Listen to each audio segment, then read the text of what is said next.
Saan? Airline na ano na no. Wala na. Oh guys, ito papunta na tayo sa ano, sa gate natin.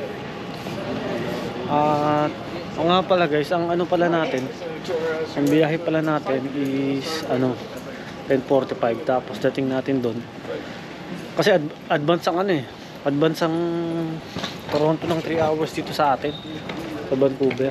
So, ibig sabihin dating tayo doon ng alas 7 ng umaga bukas na, no? So 10:45 ang list natin. Then ang oras dito darating tayo doon alas 4, pero doon sa Toronto na ay ano na 7 o'clock na ng ano ng umaga. Guys, eto pasakay na kami. Yan. Ito na kami sa ano eh, sa Pilipinas. Uwi ka ng Pilipinas, maglalakad ka dito sa hallway na ganito. Ay, nakakamiss. Ano mo na boarding pass.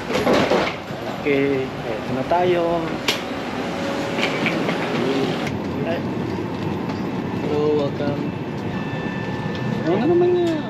Guys, eto, dito na kami sa loob ng aeroplano. At mag-iipon na lang ng pasahero. Kaya na-completo na lang. Grabe, namiss namin si ano guys, si Lilo. Namiss ko nga, tinignan ko. Pero kung ano, kung sakasakali lang guys, dito kasi magiging pwesto niya dito. Pero kasya naman siya, G. Kasya siya. Dito. So, kung sakasakali, pero masikip yun. Masikip ang ano namin eh. Kawawa naman si Lilo kung dyan. Yung ini-imagine kasi namin kung sakaling sinama namin si Lilo, dito siya papapwesto o gan. Medyo mataas naman yung room. So yung nabili naming carrier, sakto lang dito. Kaso nga lang, ang problema, masikip si Lilo. Kaya hindi namin ano kung i-allow ng airlines yung ganun kaliit at hindi siya makagalaw. So yun. So ganun ang ano, ganun ang magiging challenge namin kung sakasakaling sinama namin.